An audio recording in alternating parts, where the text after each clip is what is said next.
Baleshwar public सरकारी उच्च विद्यालय 32तम वार्षिक पुरस्कार वितरण उत्सव एक वर्णाढ़ परिवेश मध्य स्कूल परिसर में अनुष्ठित हो जाइछि। बालेश्वर पौराध्यक्षा सविता साहू एथिरे मुख्य अतिथि भाव जोगदे उत्सव को उद्घाटन करने सह छात्र छात्री उज्जवल भविष्य कामना करथिले। वर्तमान शिक्षा नीति रे गुणात्मक शिक्षादान सहित पुरस्कार वितरण उत्सव आयोजन नहीं पदक्षेप बेस स्वागत योग्य बोली से कहिथिले। एहा द्वारा विभिन्न बौद्धिक और शारीरिक प्रतियोगिता प्रति छात्र छात्री मध्य आग्रह प्रकाश पाइथिबा पौराध्यक्षा श्रीमती साहू मत प्रकाश करथिले।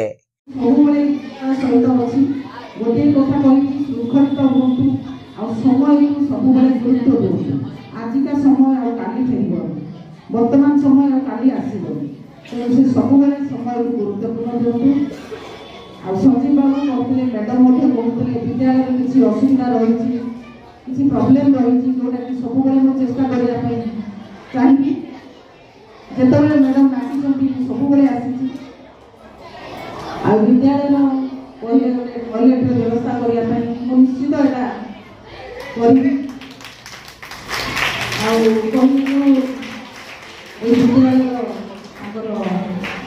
पड़ियार पानी पड़ी मौलिक असुविधा कहीं म्यूनिसिपालिटी सब लोक सहित अच्छी पौरपालिका सब सहित अच्छी निश्चित भाव मौलिक असुविधा सहित शिशु साहित्यिक तथा विशिष्ट कथाकार कवि प्रशांत दास एथिरे मुख्य वक्ता भाव जोगदे कोमलमती छात्र छात्री मानसिक स्थिति को दृष्टि रखी शिक्षादान प्रति गुरुत्व देवा उचित बोली कहिथिले। एने शिक्षक शिक्षयित्री एवं अभिभावक जत्नवान हेबाकू से परामर्श देथिले।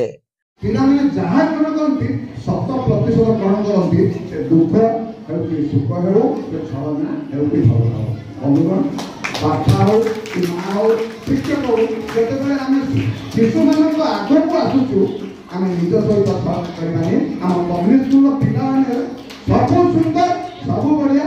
अतिरिक्त जिला शिक्षा अधिकारी धरणीधर पात्र, स्थानीय वार्ड काउंसिलर संजीव कुमार दास, विद्यालय परिचालना कमिटीर सभापति अक्षय किशोर दास, आलुमिनी सभापति डॉक्टर श्रीमान शिवचंदन और समाज उत्तर ओडिशा संस्करण पूर्वतन परिचालक मधुसूदन दास प्रमुख सम्मानित अतिथि भाव जोगदे छात्र छात्री को मूल्यबोध भित्तिक शिक्षादान और सफलता पाई केवल शिक्षक शिक्षयित्री नुहति बरं अभिभावक गुरुत्वपूर्ण भूमिका रही बोली कहिथिले।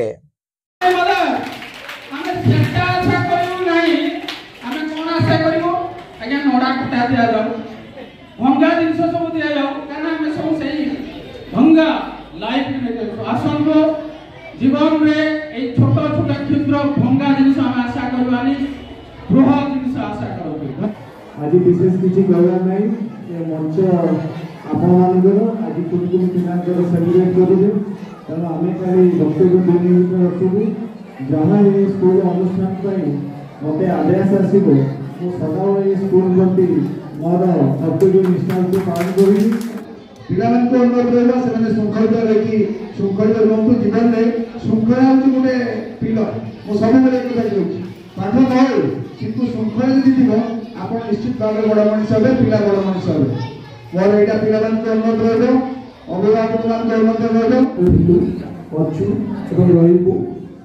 स्कूल संपादकीय उन्नति आम जहाँ कार्य करूँ जी भाव भाया सहयोग करूँ कृतज्ञ मन करूँ अभिलाषा अच्छी आम विद्यालय तरफ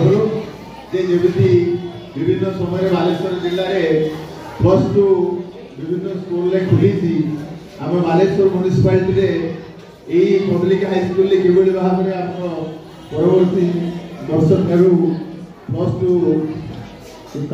विभाग खुल समस्त मजा निहाती जरूरी। विद्यालय उन्नतीकरण कार्य सबु प्रकार सहयोग प्रदान नहीं अतिथि माने प्रतिश्रुति देथिले।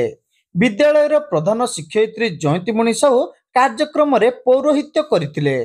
एही अवसर रे विभिन्न क्षेत्र रे कृतित्व हासिल करितिबा कृति छात्र छात्री को पुरस्कृत करा जायतिला। सभा परे छात्र छात्री द्वारा सांस्कृतिक कार्यक्रम परिवेशित होइतिला। समस्त कार्यक्रम को विद्यालय शिक्षक शिक्षयित्री और कर्मचारी माने परिचालना करथिले।